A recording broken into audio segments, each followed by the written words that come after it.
Yay, we have quorum.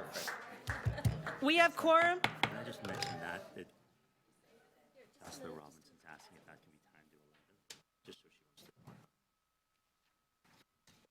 Welcome, everyone. Where's the agenda?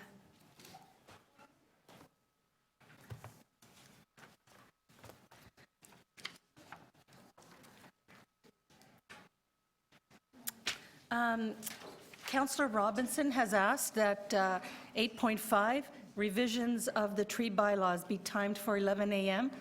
She would like to speak on the item. Is that all right with everyone? If we're still here.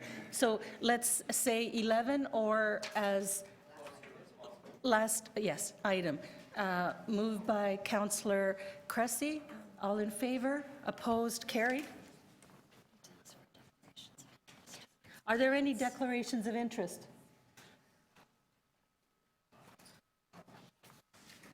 Okay, thank you. Adopt the minutes. Adopt the minutes of the last meeting, September 18th and October 16th. Councillor Perks, Councillor Doucette, all in favor? Opposed? Carried? Welcome to meeting 8 of the Parks and Environment Committee. And to all who are in attendance today, and especially to the members of the public. For those of you in the room with us, the screen at the back of the room provides real-time updates concerning where we are and what's coming next. You can follow the agenda and debate on your computer, tablet, or smartphone at www.toronto.ca/ which is really an oblique, council. Thank you. The emergency exits are located on this side and this side. Please secure.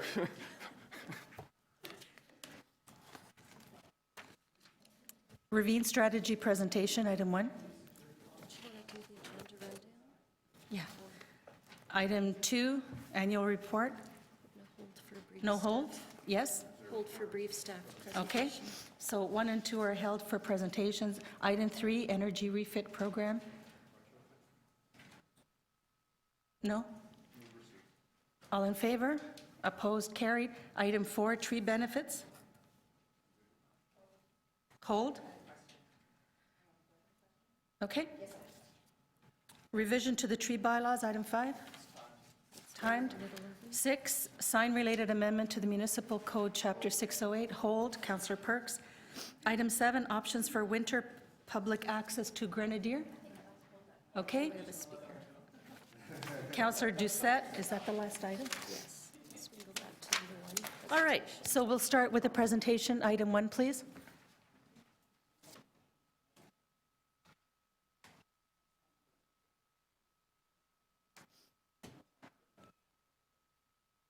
What, did he have the baby?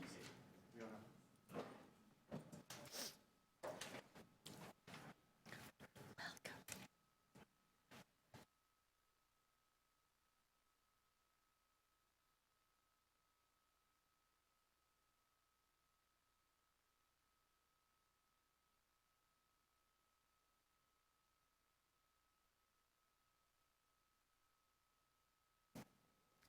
Good morning, everyone. It's my pleasure to be here to provide a brief update on the work of the Toronto Ravine Strategy. It's just an update for the committee. Before I start, though, I just want to acknowledge and introduce Garth Armour to my left, who has been the PFNR lead on this project, and sitting behind him, Jane Welsh from Planning. This is really a joint partnership with PFNR and Planning. And as such, we'll be reporting to Planning and Growth Management in January. So first slide. Oh, here we go. So why ravine strategy now? Well, for a number of reasons. First being that there's intensification and increased use of the ravine system, which has caused a lot of dialogues to begin across the city, and a growing interest in reconnecting with natures, our ravines being the primary focus of that natural environment in the city. There's a great interest in celebrating and promoting ravines as a city asset, and recognition of the importance of green infrastructure. We've also discovered many synergies between projects in the cultural, economic, and ecological realms. And just a few examples of those projects would be evergreen projects. There's a ravine documentary that was recently finished, and a lot of the work that parks people are doing, as just a few examples. So what is the ravine strategy? It's a broad collaborative process among city divisions and the Toronto Region Conservation Authority and a variety of stakeholders. I should say it's the first time that a comprehensive strategy involving all of our aligned stakeholders involved in the ravine has been developed. And once completed, the strategy will guide the future use, management, enhancement, and protection of the Toronto ravine system. This is an interesting slide, looking at it from this perspective. For the purposes of the strategy, ravines are defined as all the areas encompassed by the Ravine and Natural Feature Protection Bylaw, which you see here in green. So ravine protected areas represent 17% of Toronto's total land area. Ravines also house a vast network of city infrastructure, including valley lands, tabled parklands, sport fields, recreational amenities, water courses, parks and trails, roads, railways, golf courses, institutions such as hospitals and schools, cemeteries, hydro corridors, and believe it or not, some former landfills. It's a large system, which makes a strategy all the more important on how to prioritize work and maximize all the investments that are being made. Ravines also cut through residential, commercial, and industrial neighborhoods. Ravine land ownership is 60% public and 40% private, with 30,000 private addresses. And this, of course, creates a challenge around coordination as well. So the slide you see here is a representation of the ravine stakeholders and shareholders that have been identified. And what you can see is that there are many levels of government, institutions, universities, hospitals, schools, private landowners, commercial industry, and utilities. With all of these interests at stake, it really poses the challenge of how we move forward together on a comprehensive and integrated strategy. This slide represents all of the city divisions and agencies involved in ravine management, and you can see city planning at the top, with planning, policy, and standards development, also identified in a number of planning documents and bylaws. Pardon me? Oh, should add solid waste. There you go, plus solid waste. But Parks and Forestry just being a few of the players, also Toronto Water, the Toronto Region Conservation Authority, and Transportation. And you also see that many of these areas overlap, which made it even more important for us to align not just the work of all of these city divisions and agencies, but also the potential opportunities to maximize project funding. Challenges, we are not without challenges. The first being that many of the stakeholders that you've seen on the pages prior to are working on a number of different projects, and they're not always aligned, and they're certainly not always communicated publicly in the same approach. We also have a dynamic system that is subject to the impacts of climate change, storms, and also the intensification of adjacent tablelands. Coordination of projects among multiple land owners has always been a challenge and is one of the areas that we hope to address. And also replacing and protecting infrastructure. A number of different funding streams that have replaced various components of infrastructure, and we're looking to try and coordinate that as much as we can. We want to look at the equal distribution of assets and amenities, given the scope of the ravine system and the geographic distribution across the city. That's always been a challenge, as well as working within the high proportion of private land and how we influence some of those approaches. This slide is just a quick overview of our timelines. You can't really see it that well. But we started the process in July with a stakeholder visioning session that was attended by over 120 very enthusiastic stakeholders. And we've already completed a public open house, stakeholder survey, and created both an internal steering committee as well as an external stakeholder advisory group, which is being chaired by David Linster. We're in the process of consulting directly with a number of groups, including Aboriginal groups as well as newcomers. And we're here today, and as I noted earlier, we'll be at Planning and Growth Management in January. We hope to have a draft complete in the spring of 2016, and then we'll be coming forward for final approval at this committee and then on to City Council. Just want to give you a quick glimpse of what we heard through the survey that we did complete. We had over 3,000 responses to the survey, and if you look at the map, you can see sort of the distribution of where those responses came from, which is interesting. We were very pleased with the response rate at almost 3,000 responses. And we distributed it through various networks, including our website and social media, the Disability Issues Committee, listservs, council websites, et cetera. Responses were fairly well distributed across the city. And we did try and broaden the perspective by meeting directly with 3 newcomer groups in sort of specialized consultations. And we actually just completed a consultation with an Aboriginal group as well. Some of the early findings that we're taking from the survey, it points to a strong interest in protecting the ecological features of ravines. To some extent, this may be determined by who is responding to the survey, which is why we're reaching out a little bit further with some very specialized groups. But you can see development intensification right down to erosion as some of the largest issues that were noted, and then priorities looking at the protection of habitat, biodiversity, tree cover, wildlife migration corridors, and stormwater flow, flood abatement.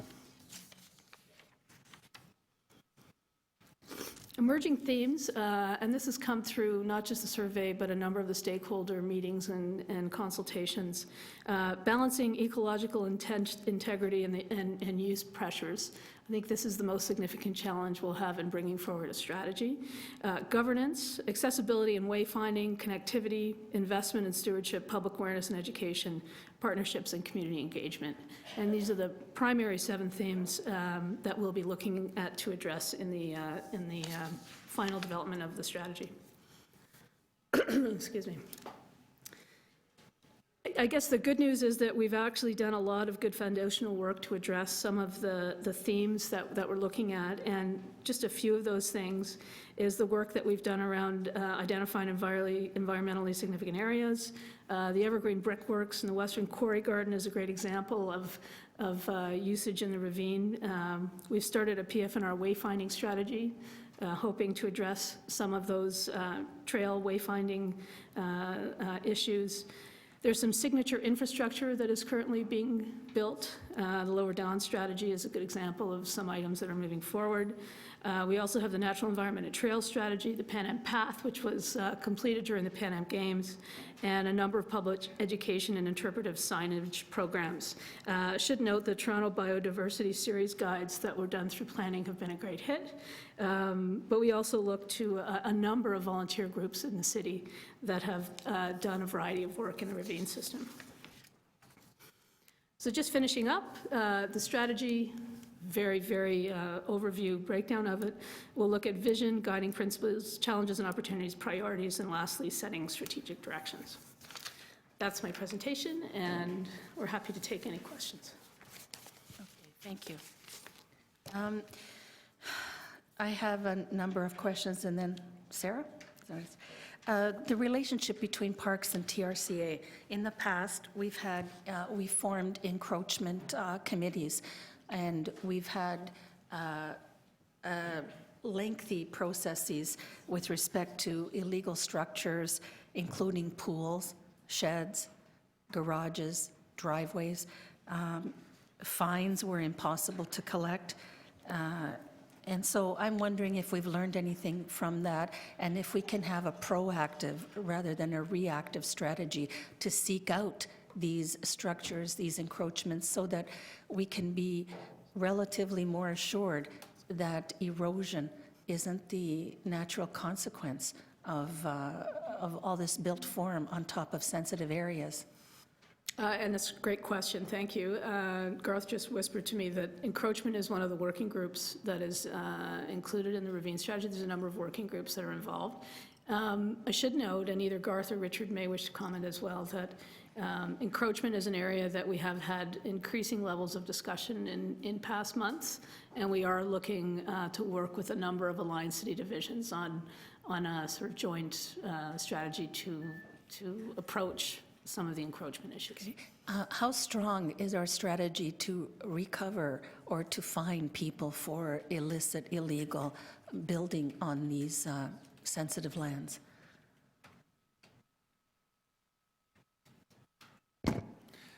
Through the chair, the division works together with property owners. So we start out, our strategy always is to start out approaching the property owner, pointing out the encroachment, usually relying on the property owner's survey of their property to prove that they're on their own property or otherwise. And generally speaking, by the time we've approached them, we've established that already. And then we work through a series of steps toward having the encroachment removed by the property owner, if that's possible. There are appeal mechanisms to appeal to the city, you know, say if it's a significant asset that they've built, like a pool on city property, how do we approach that? And so there is a committee that can be struck to hear the appeals. The reality is that there's very limited staff in various divisions that are able to deal with encroachments. So more recently, there have been conversations with the city manager's office to take a look at this holistically and divisionally also to get a sense of what is the overall scope of encroachment citywide. How widespread is it? How much? What are examples of it? And then perhaps we can, knowing that, work a little bit more proactively with other divisions on it. That would be such as MLS. good. Last question. About 10 years ago, our laws were changed, and we had decided as a city that we would be more proactive with the lands that were privately owned adjacent to ravines. So that would cover about the 40% plus that you mentioned earlier. However, I understand that there were problems in negotiating with the city departments, so that particularly in the West, we found that when homeowners came in for permits to build, they did not have a very open and transparent relationship with TRCA and with respect to ravine lands and lands that were sensitive adjacent to ravines, so that permits were given despite the fact that they really ought not to have been given by virtue of the fact that the structure would end up on sensitive lands. Could we look into this, please, in the next, or would you like to answer now? Mr. Evans? Through the chair.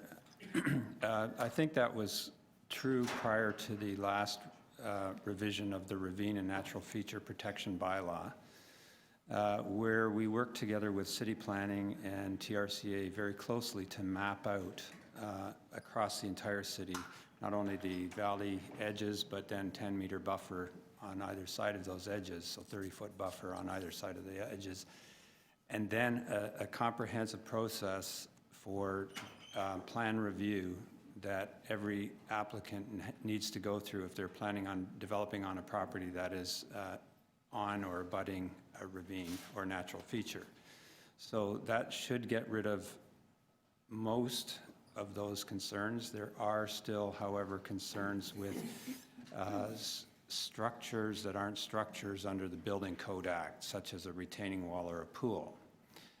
That is an ongoing issue where we work together with the other divisions to try and make sure we capture as many of those as possible so they're avoided, but it's not a foolproof process. Thank you very much for this update. Always happy to know my residents are on the ball and involved. I'm looking at the map versus where the people who actually completed the survey came from. And I find it interesting that except for maybe my ward and the residents around the Don River, majority of the people who answered don't actually have ravines. So did you find that the residents who have a ravine versus the residents who don't have a ravine answered the same concerns, or were they different concerns? Through the chair, it's a great question. I don't think that the survey information gives us that level of granularity around making those kinds of comparisons. But I agree, it's an interesting sampling of where the responses are coming from. I think it represents, this is my own belief, just a general knowledge of the ravine system throughout the city. And although people may not be living directly in an area where a ravine is, I think it indicates that people travel to ravines to experience them, and that's where some of the interest is coming from. I think we'll be able to get some more detail out of the survey response, some more detail when we actually report out on the survey. Because one thing I see on page 10, it's talking about overuse by off-leash dogs. That may be more related to downtown than other areas where you've got bigger dog parks. Would that be possible or not necessarily? Through the chair, can you just repeat that question? So on page 10, you're talking about most important issues facing ravines, and one is the overuse by off-leash dogs. And I'm just wondering if that's more of a downtown issue because you don't have so many dog parks, or they would be much smaller, and therefore if you've got lots of dogs living downtown with the children, that, that would be a downtown versus out of downtown issue, or not necessarily. I've got some shaky heads over there. Through the chair, our experience is that this is an issue throughout the city. Okay. It's an issue with respect to how dogs off leash get into natural areas and interface with wildlife. So there's a concern around that, as well as perceived safety issues and so on. It's citywide. Okay, thank you. My last question, the PFR wayfinding strategy, the signs. You're doing 2 pilot projects right now, is that correct? And where are those?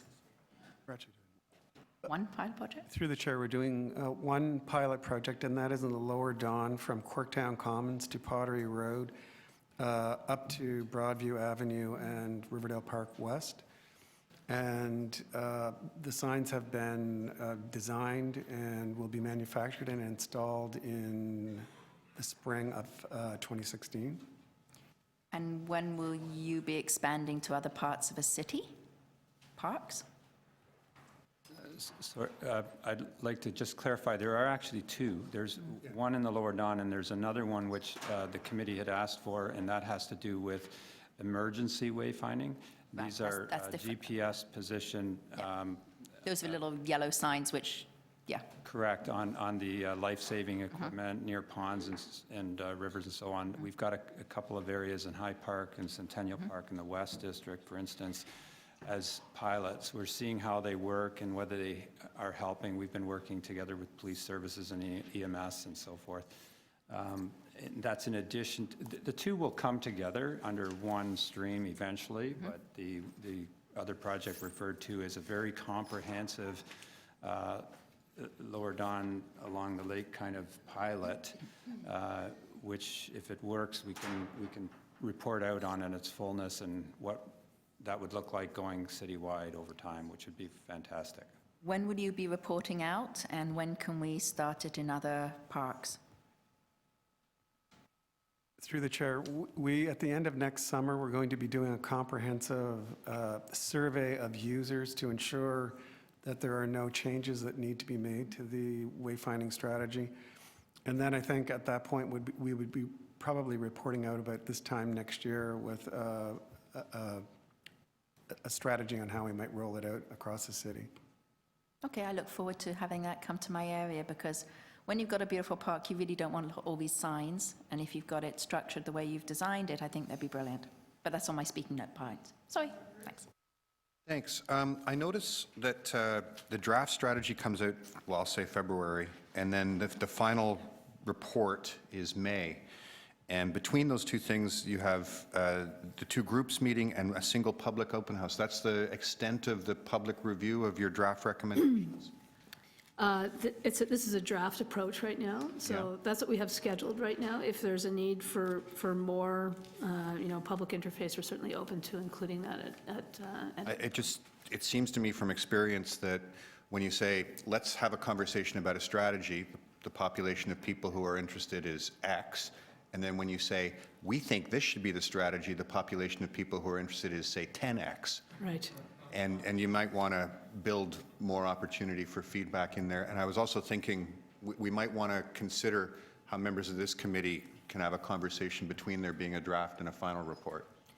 Through the chair, that's, we can work that into the timeline for sure. And I think, our approach would be if there's a lot of interest in increased public consultation, the timelines are, for the most part, being driven by our ability to complete it. It's not being driven by council direction. So if we need to slow it down a little bit to include the right amount of public consultation, that's certainly something we can do. Okay. In terms of some of the ecological and biological goals, is there any sort of, academic field biology being done as part of this work? I mean, we have these remarkable opportunities, I think, to do partnerships with our academic institutions, and there are also amateur field naturalist organizations who like to do surveys like that. I just think it would be kind of neat to have that stuff done and make it available. Just species counts, tree counts, that kind of thing. Through the chair, we are using the work that planning has been doing in the ESA and the comprehensive plans that they've done, and we're incorporating that information into the plan to ensure that we're hitting all of the most important areas. So the planning department has field biologists now? Some of the work, the goals, you go back to what the goals people have, it looks to me like the top 2 or 3 are species diversity and, where'd it go? I lost it. They're not numbered on mine. So we have someone from planning. Here we go. Jane would like to comment from planning. So through the chair, we did do an extensive survey. We hired North-South consultants to do all the ESA work that went into the official plan to identify the 68 new environmentally significant areas. So that did include all the appropriate staff to do that. Right. So I'm just curious. Like I get calls at my office all the time from students who are in environmental studies, who are in botany, who are in biology, who are doing this, that, and the other, who are looking for a way to contribute, and their professors are always saying, we'd like to contribute. I'm just wondering if a call has gone out, because if you're trying to assess what the extent of the problem with purple loosestrife is, for example, there are these bodies out there who'd love to do that work through our academic institutions. And it strikes me that we could do better than just a single consultant's report if we try to put some of our universities to work here. I should note, through the chair, that we do have both York University and the University of Toronto on the advisory committee. There we go. Okay. So that may be a connection if there are particular studies that are going on at either of those universities that could be incorporated into the work that's being done. We could chat that would about be this the some more opportunity offline. to I think bring there's it a in. great Sure. opportunity here. Yeah. And I'm assuming that all of this is feeding back and forth with our climate work? Correct. Yeah. And in terms of governance, if you could just walk me through very quickly what the layers of governance are currently. Like, who has actual legal authority over these lands? We're just deciding who would be best to answer. We'll start, and I think planning may also contribute.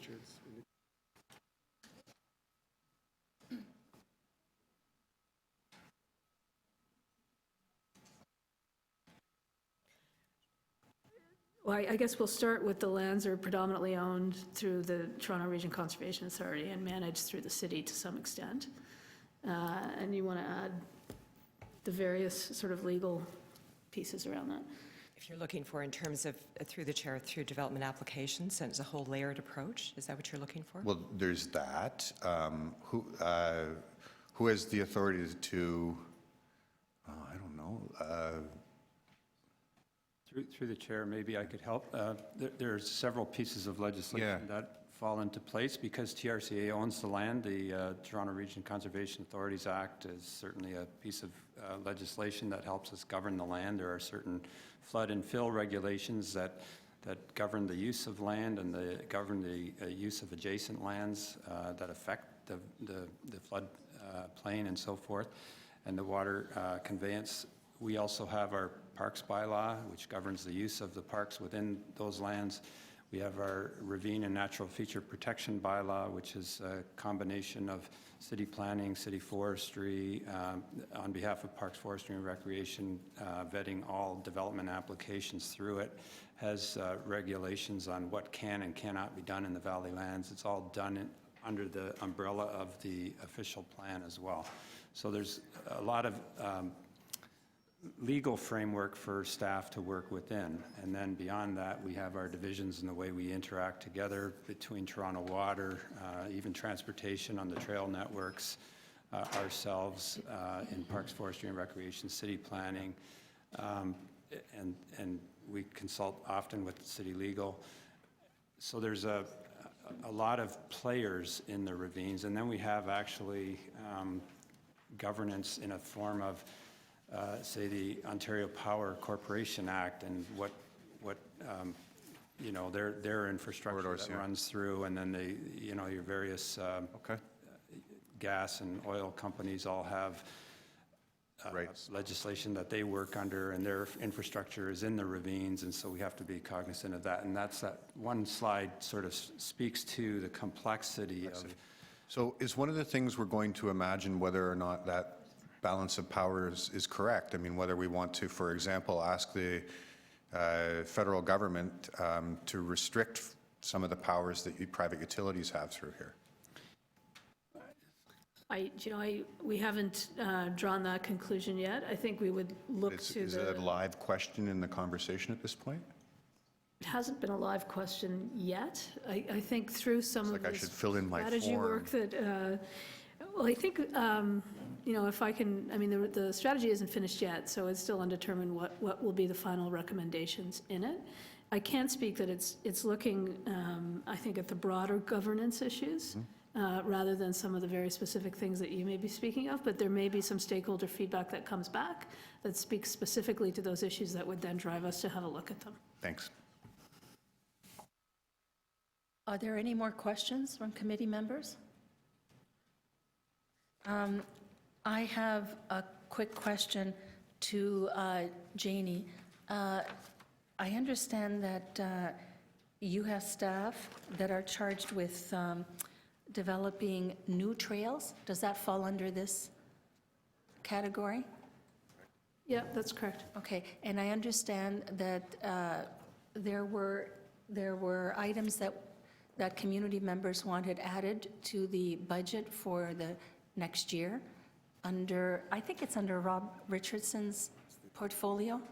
I don't have, apologies, I don't have specific information with me, but I know there are a number of items that we've received feedback from the community around adding, you know, more trails. And where is that process at? Well, currently, everything is with the budget process. Okay, I can't speak to what's included in the budget yet, just because it hasn't been announced yet, but I could speak to the fact that there's many more requests than what we have funding or All right, capacity thank to you. address. so I need a motion to receive this item. Councillor Cressy? I think Councillor Doucette has a motion. Oh, go ahead. So the motion will be on the screen. All we're asking for is a report to Parks and Environment Committee at the end of the second quarter 2016 on the status of the, is that one, so no, it's, no, we had another motion here. Yeah, sorry, I've got another motion here I'm doing. So specifically, it's the project being managed by TRCA that will complement the city cycling strategy and provide parkland access for the new condo residents of Sherway Gardens. It's a communique before you by former councillor Irene Jones. and she's writing on behalf of the citizens concerned about the future of Etobicoke Waterfront, a local South Etobicoke-based nonprofit community organization. So it really was just a report back. Yeah, to report back in the new year to this committee. Mr. Doyle? He hasn't. I'm not sure. Sorry, I was having a different conversation, and it was around this sort of topic, but I didn't hear what you asked. You saw the communique by former Councillor Irene Jones. Any problem with that?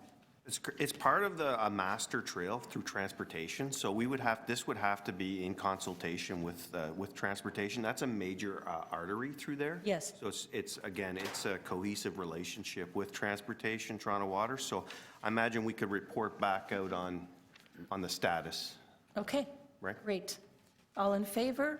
Opposed? Carried. All in favor, motion as amended? Item as amended. All in favor? Opposed? Carried. Item 2 is next.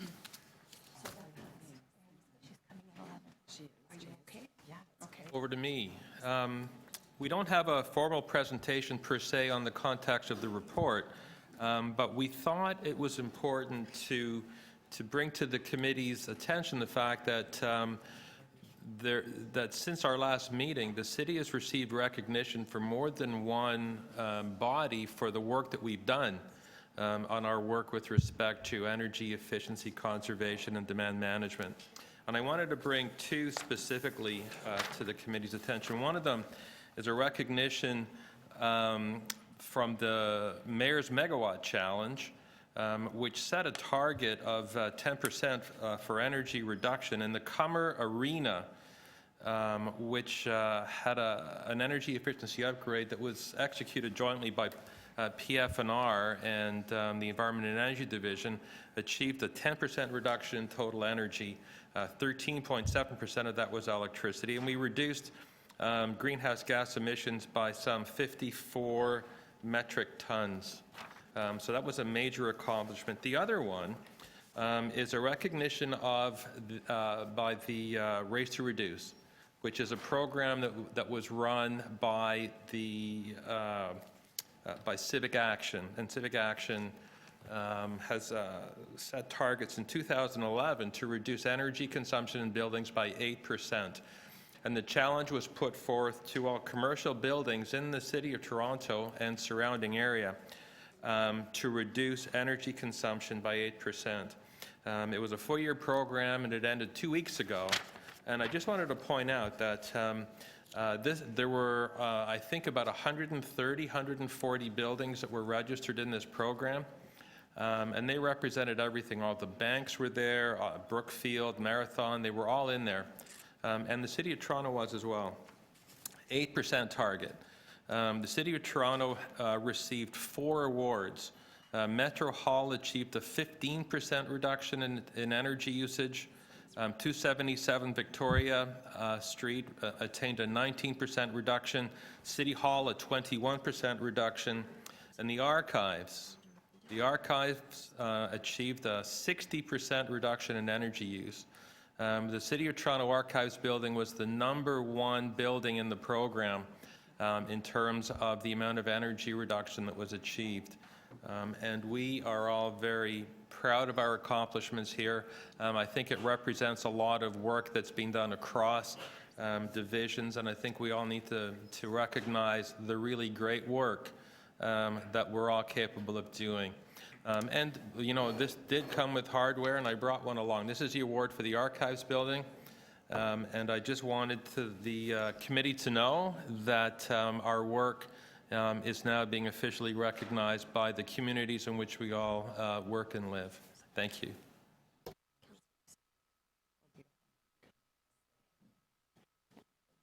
Councillor Perks? Thank you. So this is on item 2, right? Yes. Yeah?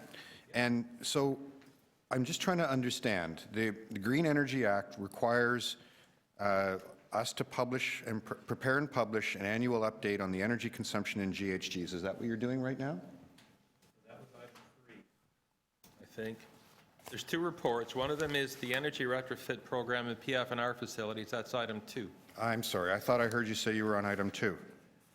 I was. I think the announcement was more over. Item 2, if I'm reading it correctly, Yep. issue background. The Green Energy Act requires an annually updated report on the energy consumption and GHG emissions for city facilities. So is that not what we're doing right now? We're on item 2? Yep, we can do that. I raved. Yep. I'm sorry, Madam Chair, are we on 2? We're on 2. Yes? Yep, I gotcha. So it says see attached, and all I can find attached is figure 1 and figure 2. That's our annual report? No, there is a larger body of report here, and we can make it available to you. Yeah. I think, Can we hold this so I can have no a chance to problem. look at the attached, So is that- attachment that it says see attached, and I didn't have it with my agenda.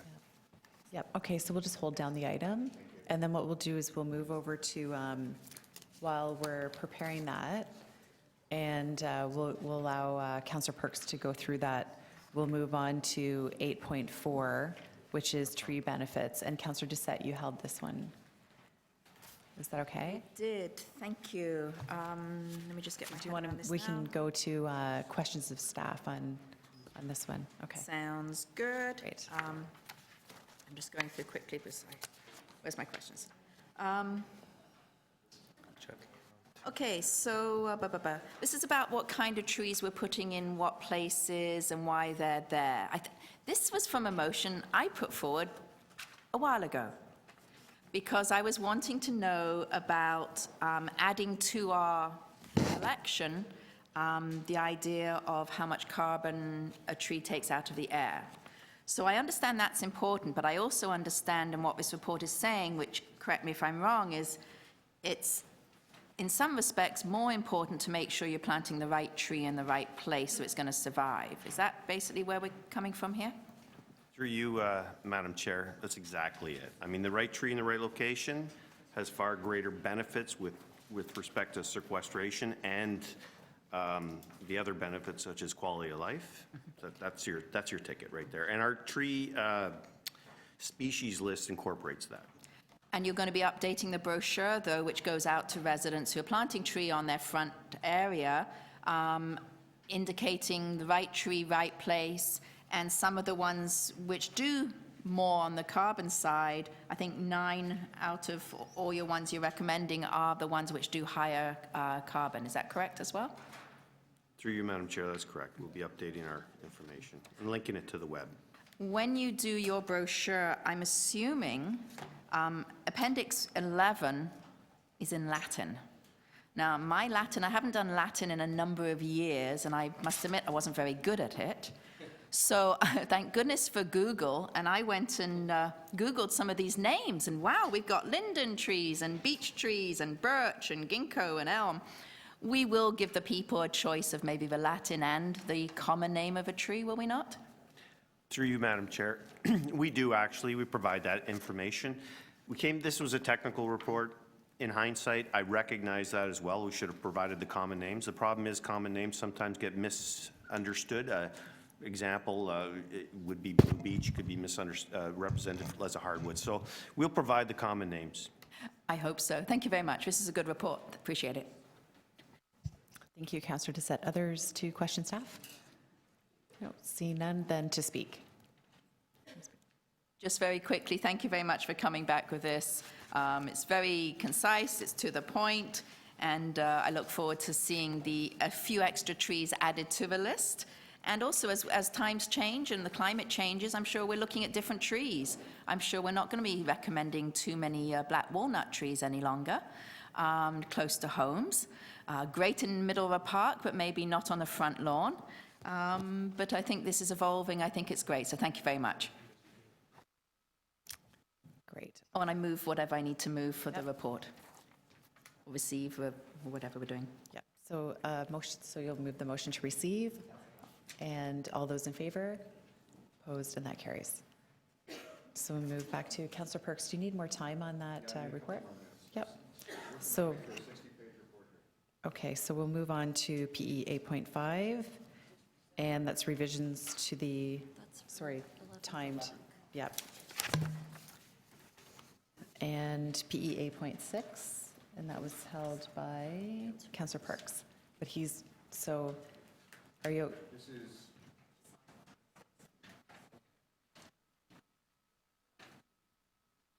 So it may take, so Gord, what we could do is just hold down that other one, maybe even go through, you could read it at lunch or something, and then. Well, we'll see how I do. Okay. So this is the signs in Yep. parks. Okay. So to staff, this is about having sponsorship, special signage permission for sponsors of arts and music in the parks. Am I on the right thing here? Yeah? Who's got me? Yeah? Okay. And there are a number of criteria set out on page 3, the second of which says that any temporary sign must maintain a ratio of 50% event name and 50% sponsor name. That's right? Where does that come from? Through the chair, this was a discussion that we had in the development of the music and art in the park permit category report, which went forward to council through the last cycle. And in discussions with economic development, and Mike Tanner is here as well and might want to comment on this. For some of the free events and the free permits that we were proposing, it was felt that there would be a greater receptivity of sponsors to the event if there was a greater proportion of signage. Right. And we have current rules against advertising in our parks. Unless specified under... Unless specified. And that's because we don't want to turn our parks into billboards. Broadly speaking, that's the public policy goal of that restriction. Correct. Generally, we've been using, well, I mean, the amendment, this piece is before the committee right now because as a technical adjustment, giving us the authority for signs, period. And the 50-50 was a recommendation that came out around a review of the events and the likelihood of some sponsorship for such events so that they could be made available free to the public. Okay, maybe to the economic development folks, how much of the arts and how many of the arts in the park events do we lose if, say, it was 90% the event and 10% the sponsor?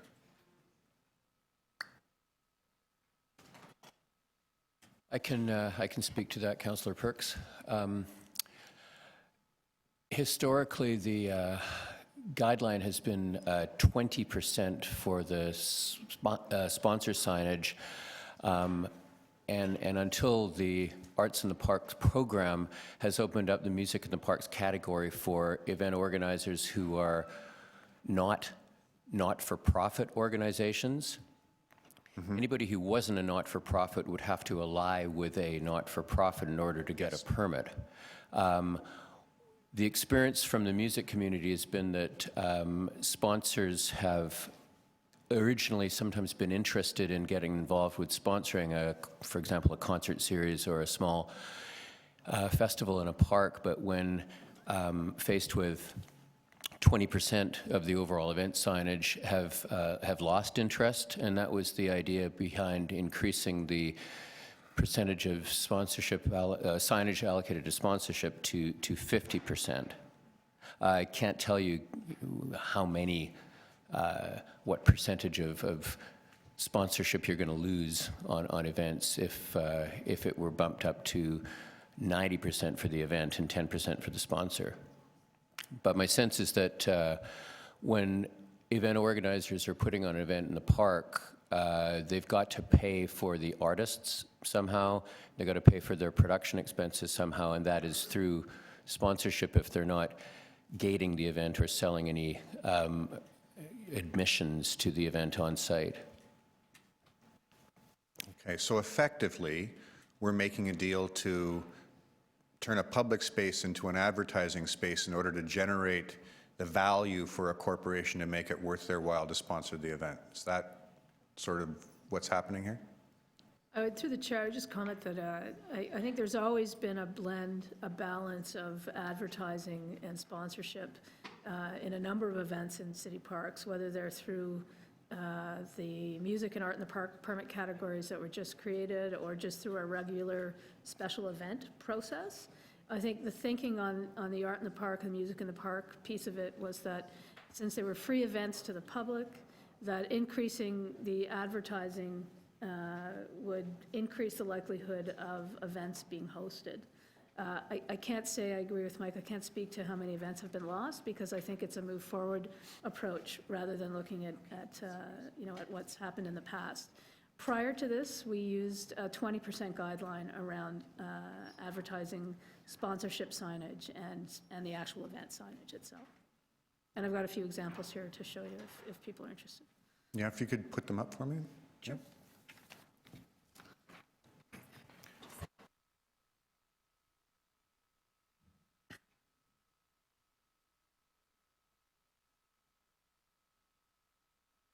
And Councillor, we can come back around to maybe a secondary round of questions.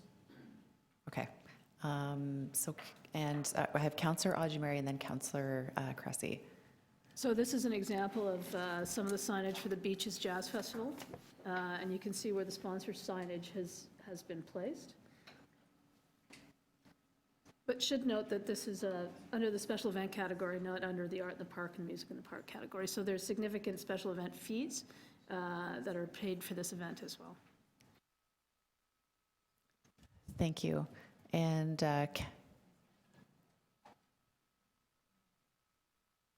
Councillor Audrey-Mary, to question. Must TRCA abide by the bylaws that we pass re-signage in our parks, even though TRCA technically owns those lands? To the chair, Councillor, we're just conferring on that one. Yes. With legal. Yeah, so we can come back to it. Can we come back to it? Thank you. It's an important question, because I was driving along, I think it was either Shepherd or Finch the other day, and I noticed a big sign, and it's in our ravine. It's either Downsview Dells or Northwood Park. So I'd like an answer on that eventually. So through the chair, just conferring with legal, our understanding is that the bylaws do apply as we're managing the TRCA lands. Do you want to comment on that? Yes, there's a management agreement between the city and the TRCA with respect to those park lands. The city manages the lands on behalf of the TRCA, and therefore the city bylaws would apply to the use of those lands. Okay, may I follow up? So in a follow-up then, so if we change anything in our, shall I call them bylaws? Our policy, our directive, with respect to signs on park land, then we would inform them formally?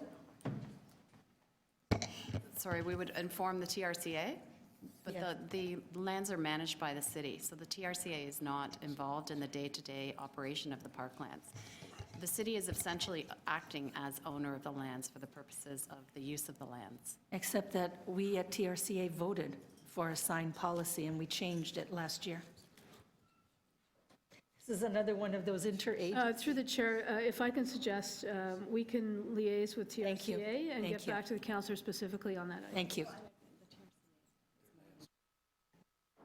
Councillor Cressy. Thank you. And this can go to either the general manager of PFNR or Mike Tanner from EDC.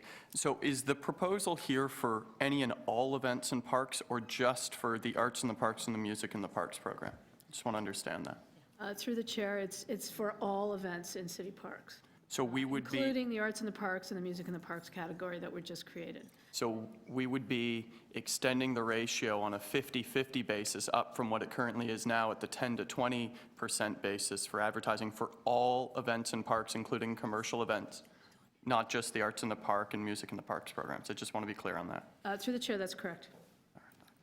And the duration, so I understand in here the recommendation is that the signs would only be displayed while the event is going on, and then it would have to be taken down. Music in the parks events tend to be quicker. Do we have any commercial events that last, for example, longer than 3 days? Through the chair, there's some examples, but not that many. So the Beaches Jazz Festival would be an example of one that lasts, over a period of days.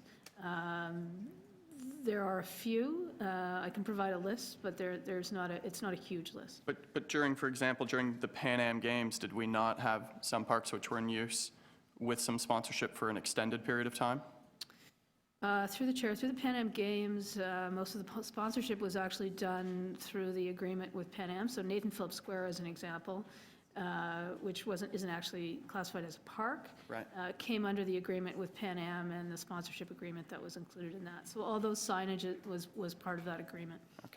If I can understand the process here for the approval of signage, who has approval for the design of the signage? I understand there's a new proposed policy around 50/50, but who approves the design of the signage?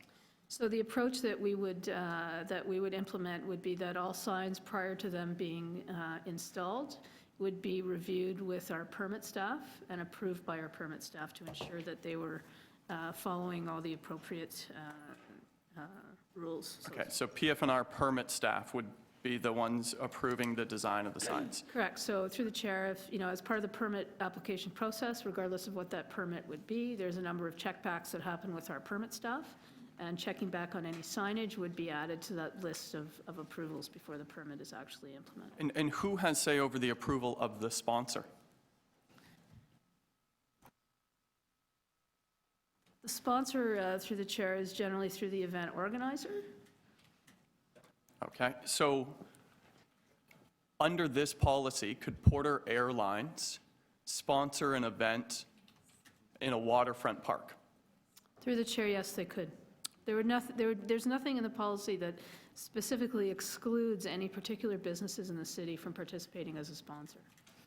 But the approval process is done through permit staff, not with the involvement of the local councillor's office. That's correct. It would be the event organizer would procure the sponsor. The permit staff would review the signage specific to the sponsor, but not the actual approval of the sponsor itself. Thank you. Further questions of staff? Yep. Councillor Doucette? Thank you very much. I know they have to take the signs down immediately afterwards. I can't remember finding how much in advance of the event they're allowed to put the signs up. Specific to this report through the chair, it would just be during the duration of the event. So there's no, for any sponsorship signage, certainly there's no prior, implementation. I think you'll find, through experience that some of the larger events, as part of the event setup, if it's a very complicated event, the signs may go up a little bit earlier, but just as the setup, and then they're required to come down immediately afterwards. So this report is really for the people attending the event to see who sponsored it, rather than putting it up days, weeks, months in advance of the event happening. Through the chair, that's correct. The intent is for the event to be signed during the event, not before and not after. Okay, thank you very much. And further questions? Nope, seeing none. And to speak, Councillor Perks. Thank you. To speak on the item, I have a motion, which I gave to the clerk late, so we might have to talk amongst ourselves for a moment. Is there anybody else that wanted to speak then while okay, Councillor Doucette? Oh, I think they're ready now. Yeah. Are you ready? Okay, so They're this is my ready, I motion. won't speak. I want to refer this back to the general manager for some public consultation. It wasn't until Councillor Cressy was asking his questions that I became aware that this would amend the policy for all events that could have corporate sponsors in our parks. I'll tell you right now, the folks in my community just won't take that. We have had bandit advertising show up in some of our parks. I remember a car company came and set up advertising our parks without permission. It caused rage in my community. I also think that changing the ratio without public consultation is highly problematic. I mean, quite frankly, if I were a corporation like Porter who wanted to achieve some public policy goal, I'd go hire a band and say, why don't you apply to play in these following parks where there are councillors whose opinions we want to switch, for example.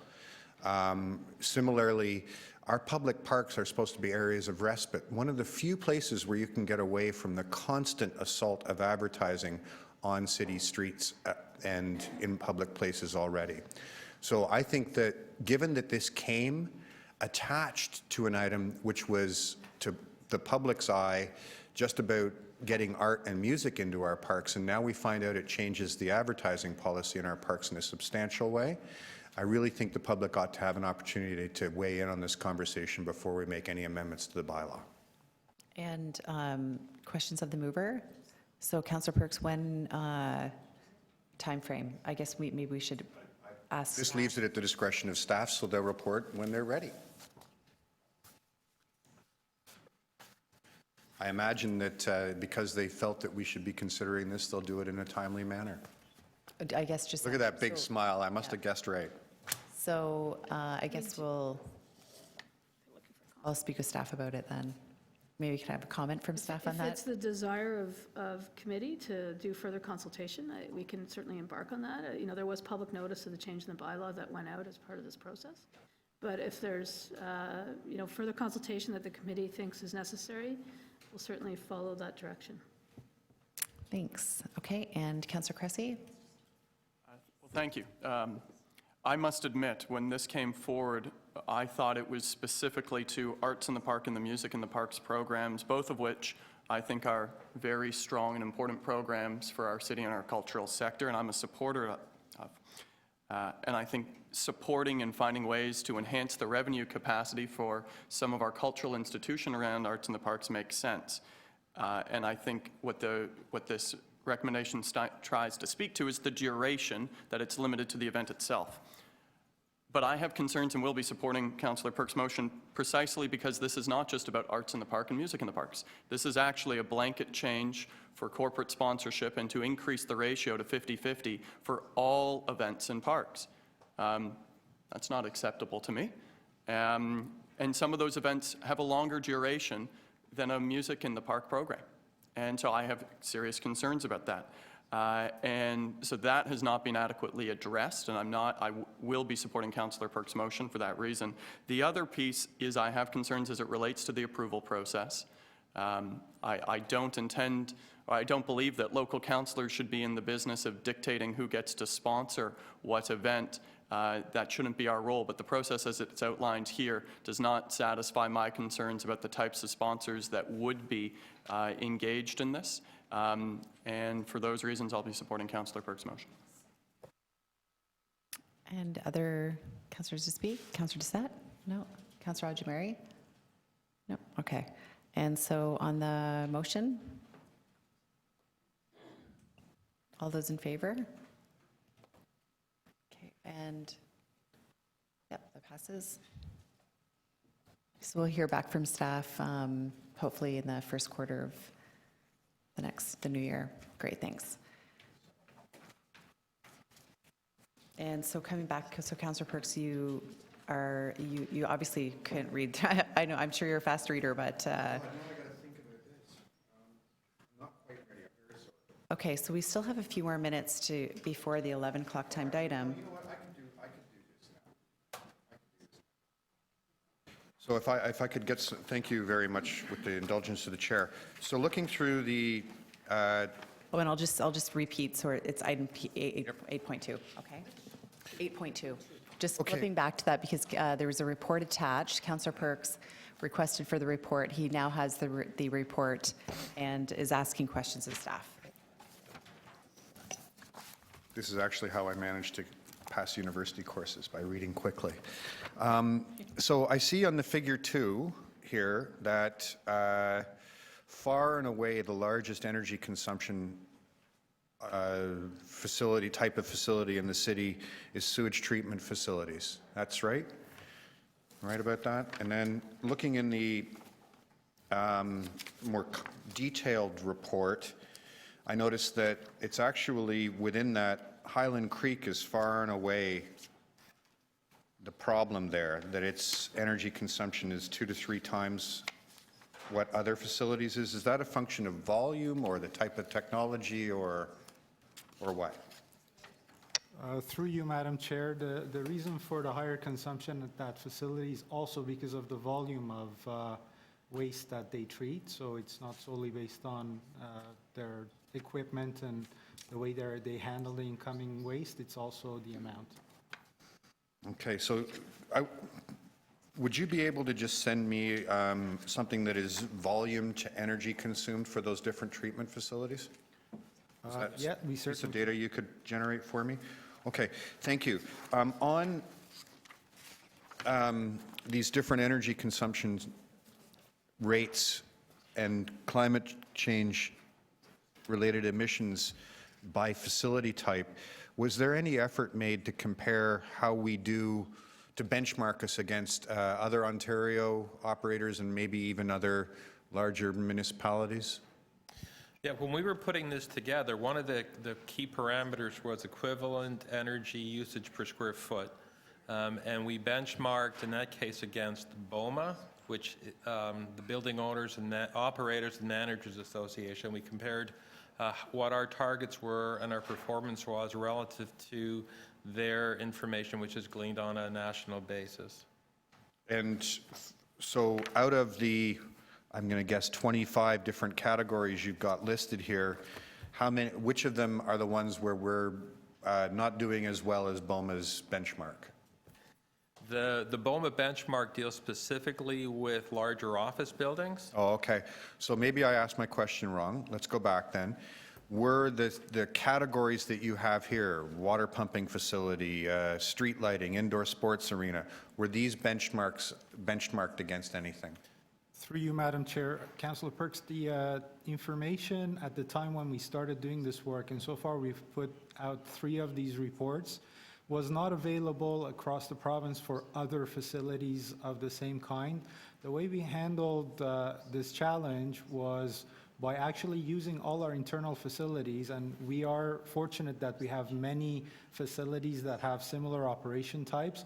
So for our energy conservation demand management plan, which is item number 2 under issues background, we actually used facilities of similar operation type within City of Toronto. More recently, the province is moving towards releasing all the data that they have received from different municipalities. So that will certainly be something we can look at in the future. But in the past, it's not. It wasn't a scope of what Thank you. was done. Now, under the Green Energy Act, all public agencies prepare and publish these annual reports. So the data is already out there, isn't it? The data started become, yes, it is. Yes. So would it be possible for your 2016 report to benchmark how you're doing against other municipalities and similar types of facilities? Certainly. Do I need to put that in a motion, or you'll just undertake to do it? We will. Okay, thank you.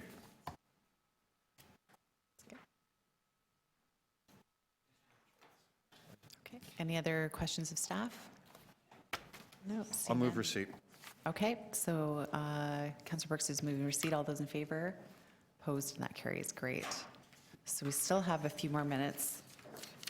So we can, I guess, hop over to Grenadier Pond and then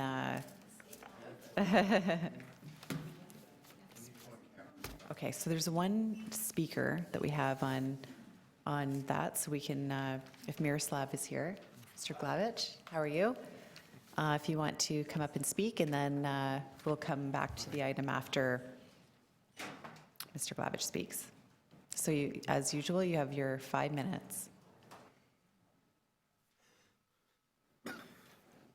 Number 2 is the best option. Is skating in the pond is going to happen. I skate every winter. I'm going to skate there no matter what kind of signs.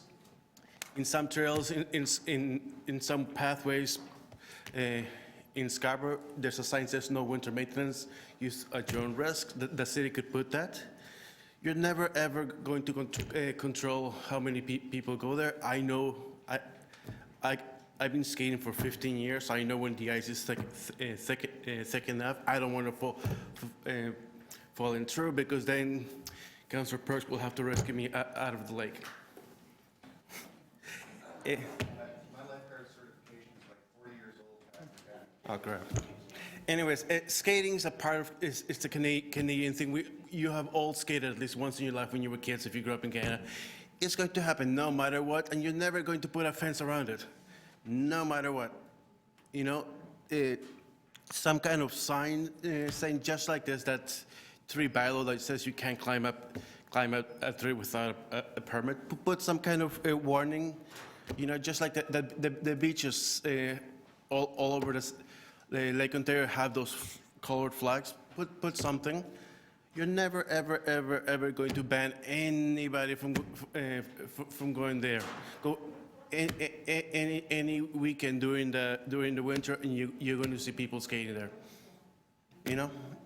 Number 2 is the best option, more than the clear snow mission with one area just skating. People are going to go all over the pond to skate. I'm not going to follow. If you put one little corner, I guarantee you, I'm not going to stick to that corner. Just like most people are going to go all over, It's a popular thing for people.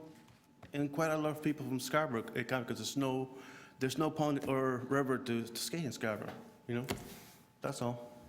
Let's be realistic. Questions of the deputant? Yep, Councillor Doucette. 2 quick questions. You agree that if we put a sign saying, use at your own risk, bumpy surface, we're not clearing it, having a sign in one location will also hopefully encourage people to get on the ice at that place where the flag is, rather than going through the natural habitat? Yes. So you agree that if we have a sign and a flag, that will encourage people to get on at one place? Yeah. Perfect. That's all I wanted. Thank you. Say, enter here. Thank you. And so thank you. Thank you so much, Miroslav. So now we could, I have a motion that we go on camera to consider advice from the city solicitor. we just don't have time because we have an 11 o'clock timed item, and I don't think that we would even get in and out before then. So we could ask public questions right now, if anybody wants to ask a public question. I'd rather do my public questions after I get my in-camera questions answered. Okay, so that's it. Yep, okay, so we'll just do a quick recess until 11. Okay?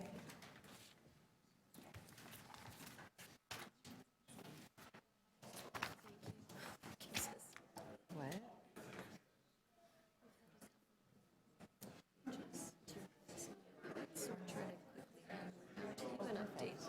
That's what we've been scrambling. Okay, good. That's lovely. That's good. Okay, good.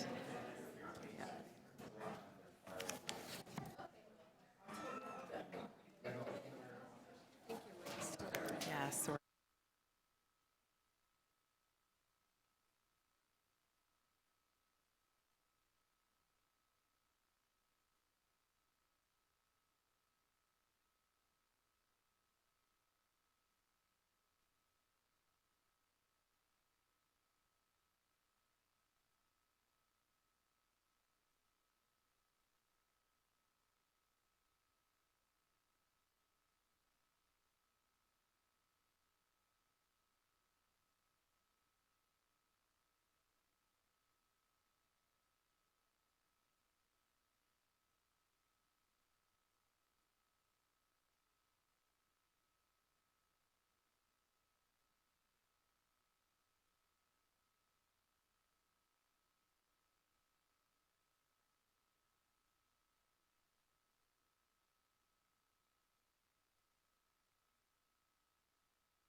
strange.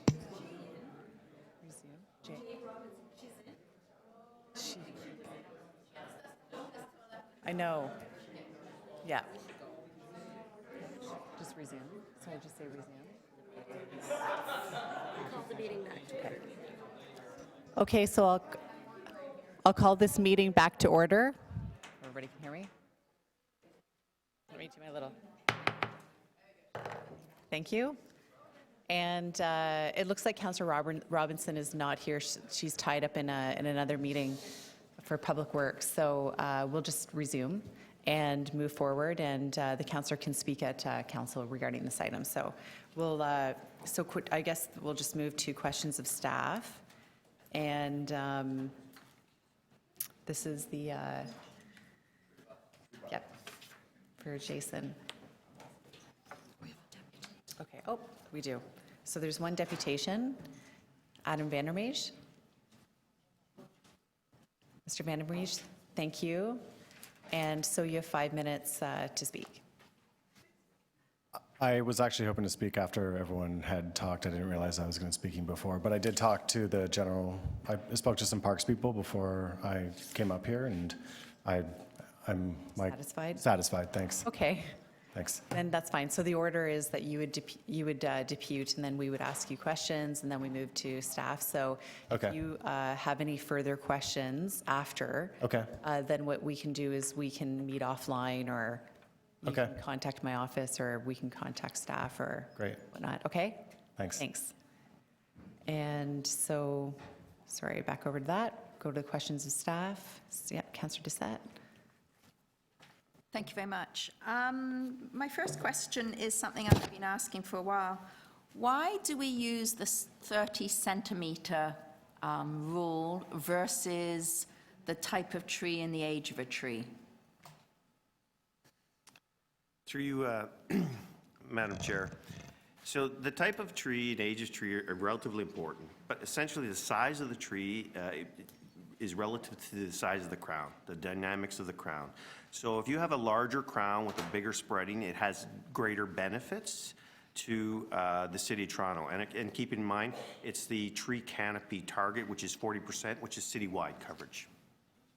Okay, thank you. Item number 5, could you explain a little bit this as of right? Because that's going to be something we're now going to be considering. So could you just explain that briefly? Through you, Madam Chair. So the as of right is the area under building zoning bylaw, which allows for a certain footprint of housing or structure to go up. And that is applicable law. It's under the building code, which is a provincial code, and that's applicable law. And it allows, so when somebody would go in for a permit and they want to build within or make an addition within that as of right, building automatically gives them a permit. So they have a permit with great authority to go and do what they want. Apart from if it's a heritage status, which a heritage tree is protected under the official plan, which then extends the applicable law. So that's what as of right is. It's really where you have the direct authority to work within that footprint on your property. Thank you. Item 6. We're eliminating the need to post notices of application to injure a healthy tree. This is, the change here is this is just if you are wanting to injure a healthy tree, but if you are removing a healthy, or you wish to remove a healthy tree, we still are going to be doing the 14 days notice for public to have input. Is that correct? Through you, Madam Chair, that is correct. That process doesn't change. Yeah. Replacement trees. I really do like this section. Why are we only saying that the tree has to be in a good condition for 2 years when a replacement tree has been planted? Why are we using that 2-year span? Through you, Madam Chair, what we're identifying there is that that's typically the warranty period. Okay. So they have to maintain that tree in a good state of good repair for 2 years. Once that 2-year period's up, we generally can release any securities or deposits. Okay. And we'll move forward with that. Now, am I correct in thinking now that if this is a replacement tree, once we've gone beyond the 2 years, it is now going to be protected with the same manner of the tree of 30 centimeter? Through you, Madam Chair, that's exactly what we're requesting. So if someone's having to plant a tree, they can't just wait for 2 years and then pull it out, cut it down and remove it? So it's preventing Through you, that? Madam Chair, that's correct. Perfect. I like that. I'm moving as quickly as I can. Don't worry about that one. On page 12, we're talking about migratory birds. If migratory birds are not nesting or breeding in the trees, they can be removed if they've already been approved. Do we actually have someone who goes out and inspects the trees? And what happens if and birds are nesting in the trees? Through you, Madam Chair, no, we do not go out and inspect the trees. However, there are a number of steps that take place that could protect us from that. We ask for arborist reports. Generally, the arborists understand their rules and responsibilities under the Migratory Bird Act. The Migratory Bird Act in itself just requires us to inform people that it's their responsibility. So that's, in fact, what we do through the permit application. On the permit application itself, it informs them that they're responsible to adhere to the Migratory Bird Act. So again, it's anything more than that would be very restrictive, costly, and would significantly delay permit process. Okay, that's it. Thank you very much. Thank you, Councillor. And just two items here. Our staff just want to draw to your attention that there's been a revised page 14, and that just the one word has been changed, okay? And second is we have the visiting Councillor Robinson, and just at the will of committee, if Councillor wants to ask questions of staff. Okay? Thank you very much to all of you and to the chair. I guess I put a number of motions forward, as you know, on this issue because it's such a growing, no pun intended, issue in my ward. And I called it Strengthening Toronto's Tree Canopy. Would you say this achieves that, and how does it achieve that? Through you, Madam Chair, I think the number of the motions that you put forward gave us a great opportunity to review the bylaw. And I'd say it has significant achievements towards protecting our existing canopy and improving upon it. Okay. Tell me a little bit about the penalties, enforcement. Can the penalties be increased so we actually create a real deterrent? Through you, Madam Chair, the fines that we have that were approved through the 2015 operating budget are set. There's within the fees and bylaw charges. They're incorporated within our now bylaws. So there's no disconnect and it's transparent. Where we have the ability to increase the fees is through the fine. Once we go to prosecution.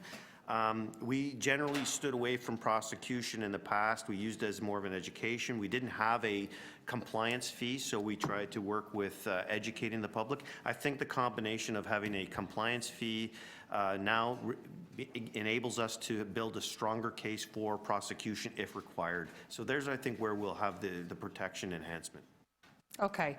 And just integrating trees into the development process, this is what I found most frustrating.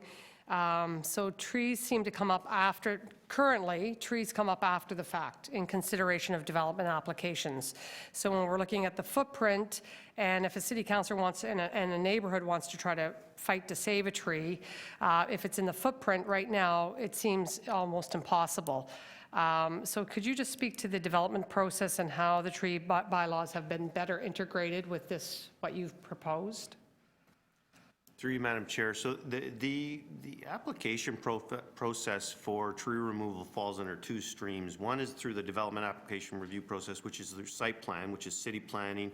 And generally that's decisions that are made at a higher level through the city planning or possibly the OMB. So we have a great working relationship there with city planning and development. That's large scale condos downtown. And council has been, through its wisdom, has been very strong in supporting that process. So we don't really have an issue with development application review process. Is where it becomes the issue is when you apply for a permit in the building. when you apply for a permit outside of the as of right, and it's called a minor variance, you would go to the Committee of Adjustments. And this is where we've experienced delays in the past, whereas I did not have the staff and resources, nor were the information that was coming from the Committee of Adjustments truly informative for us to make qualified direct positions on whether or not the trees would be impacted. We generally put general conditions. What we've done now, we've changed the process through a comprehensive working group with the city legal, city planning and building to provide more specific details. And so the process has significantly improved, both recognized by city planning and city building. So we've eliminated extensive backlogs just with the new process. Hopefully that answers your question. It is a very complex answer. It is a very complex, the whole bylaw is complex, and then how it integrates with planning is complex, so I appreciate that.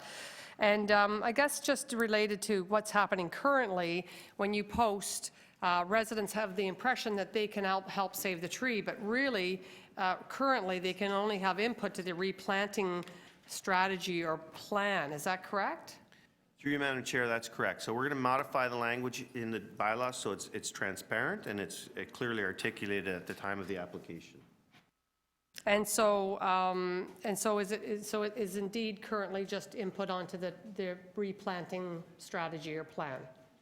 Is that really all residents have input on? Through you, Madam Chair, that's correct, because if we do issue a destruction permit, the tree generally qualifies for removal. It's unhealthy, it's unsafe, it doesn't have the longevity to contribute to our overall 40% tree canopy target. The options and the alternatives are far better with the return on the investment. So therefore, the decision to remove the tree is in line with the wisdom of council and its direction. Therefore, the replanting plan is really what we want to consider, and that's where the councillor has a great deal of authority and direction in helping us support that. Okay, thank you, Madam Chair. Thank you. And so back into councillors to speak in committee. Yep, Councillor Doucette. Sorry, does a visiting councillor want to speak? Does she want to speak? Sorry, I meant to come back into committee for questions. And Oh, no, sorry, I'm done. You've already spoken or asked questions. No, see none. So back out, Councillor Robinson to speak. Yeah, I'll be very brief, and thank you for letting me participate in this. As many of you know, I put forward a number of motions on this issue because I felt it was very convoluted and very unclear to residents, and residents who were engaged on tree issues were very frustrated. And the Committee of Adjustment, as we've heard Mr. Doyle speak about, is very complicated. And it seemed like trees were at the tail end of the process and virtually impossible to save, given the process. And I tried myself at North York Community Council to save some, and it fell flat because it was within or very close to the footprint of the built form. So my residents are very concerned about protecting trees in our neighborhoods. We have a lot of mature trees. They were really deeply affected by the ice storm.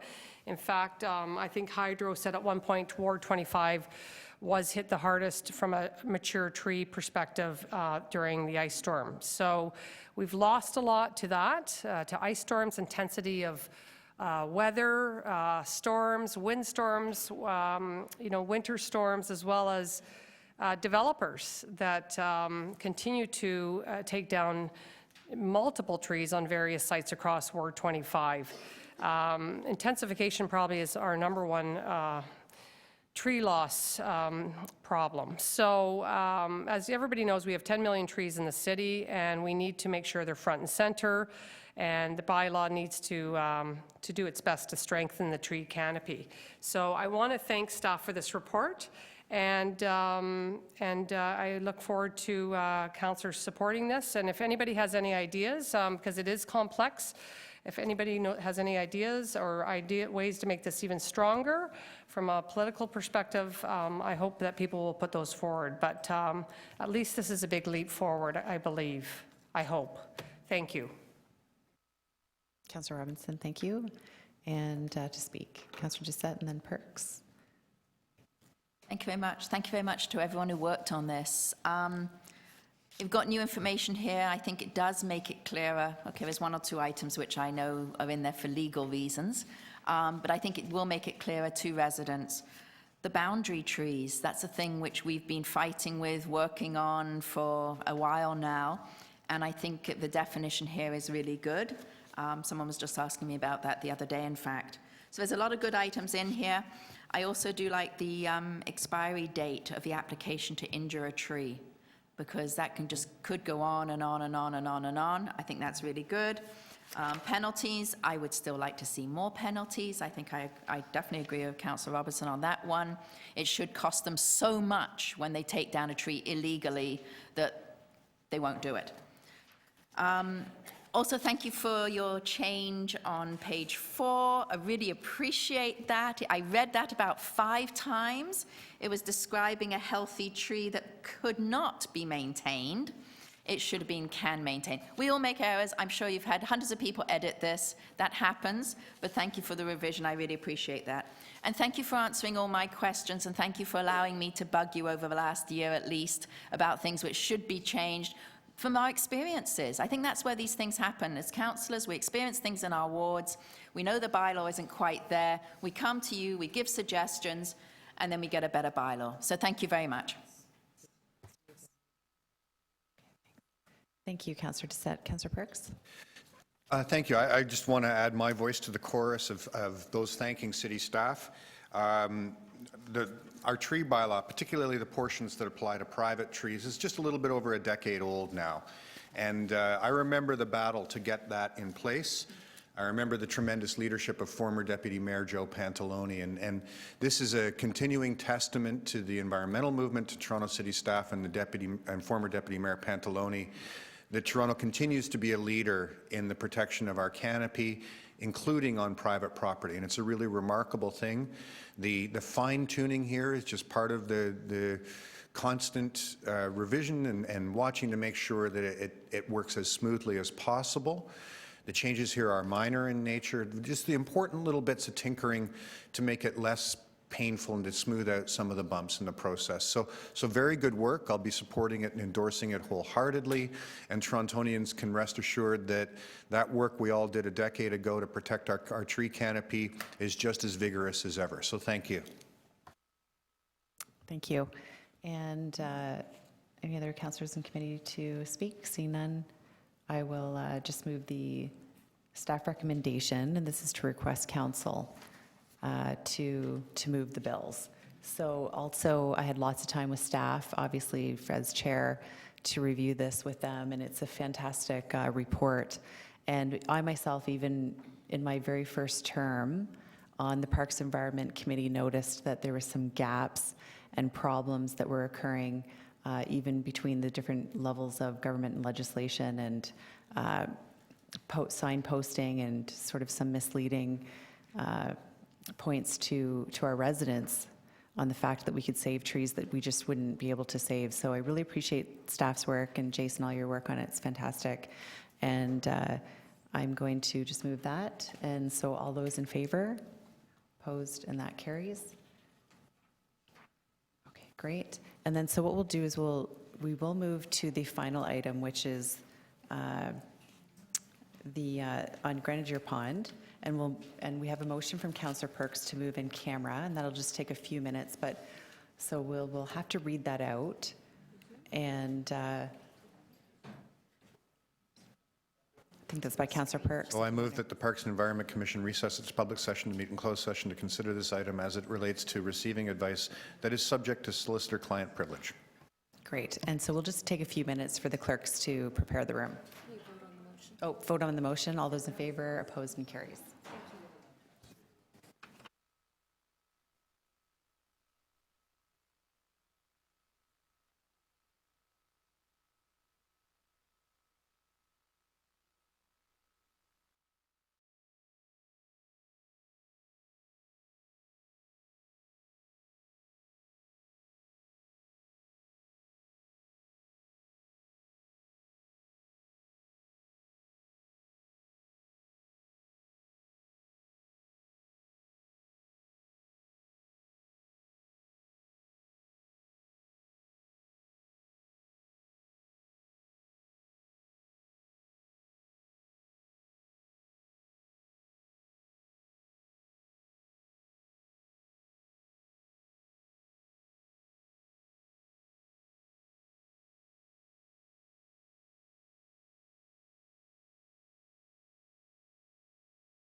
Yes?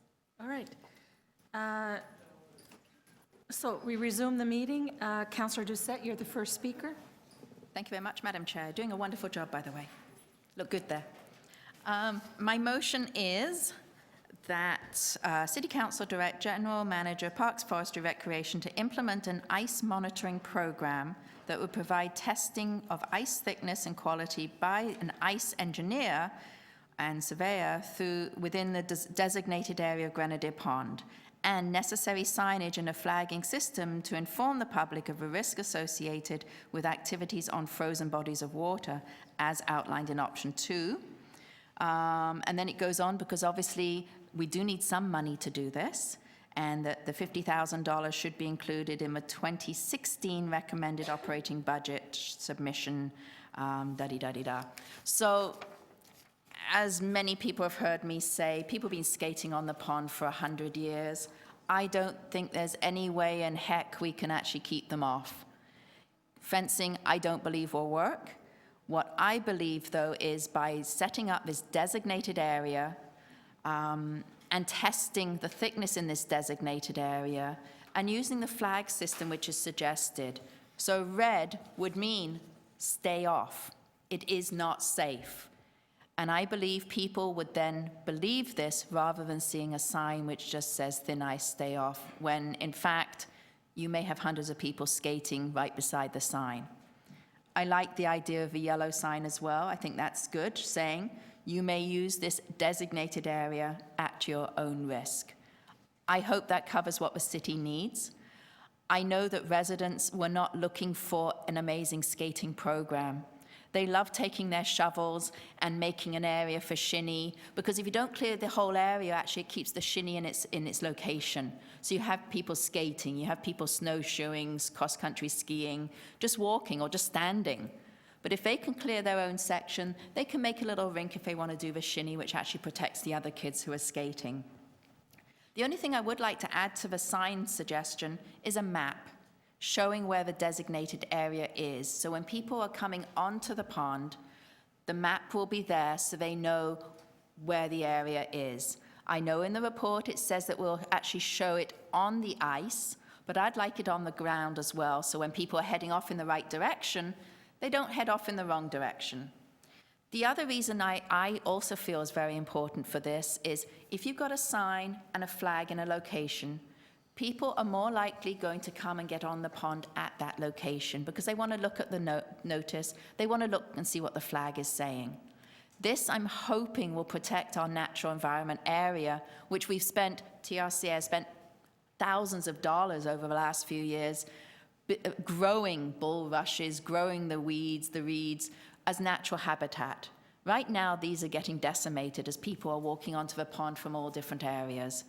I know the locals will probably just come in one area, off one of the side streets or down their garden and straight onto the pond.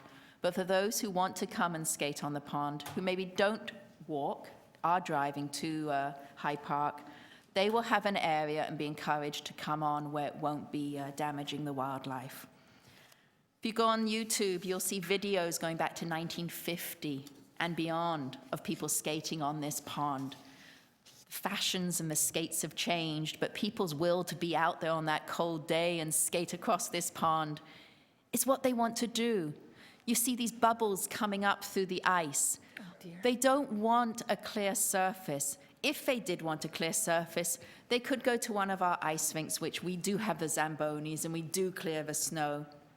But there's nothing like skating across a natural pond. So I hope people can support my motion to take option 2. I really appreciate staff coming with this.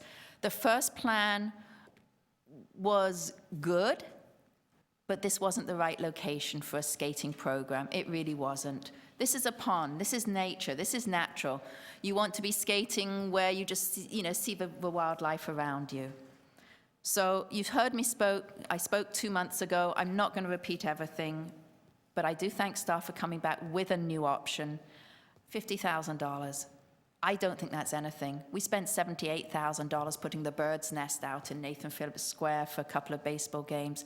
Great event, fantastic community and resident involvement, but this is for the year. This isn't just for a couple of weeks. I think we can find the money. I know we can find the money.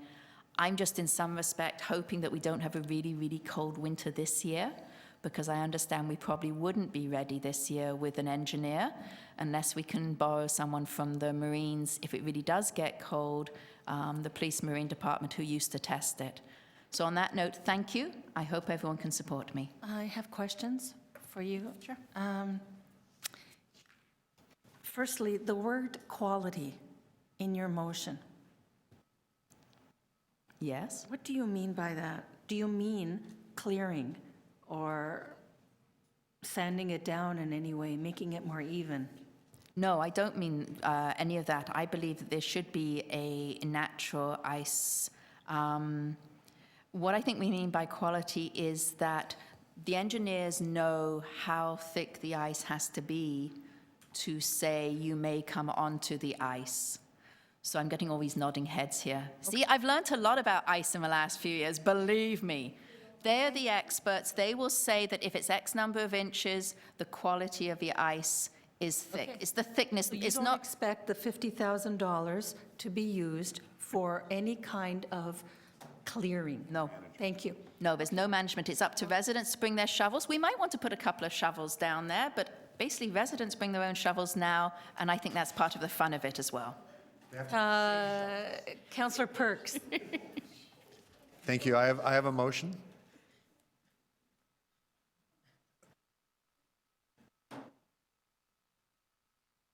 There we go. So I spoke to this in camera. I hope you'll support it.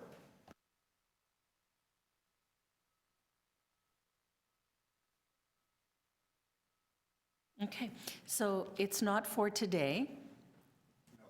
All It right, would be a recommendation to council. Right. If council adopted this recommendation, then the report would become public. Otherwise, it would not. Councillor Cressy.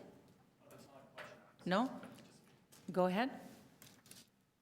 I'll keep it very brief. I mean, I think that people will skate unless we fence off, and even if we were to fence off, they would probably still skate. And we are not proposing, nor should we plan to fence the entire area off.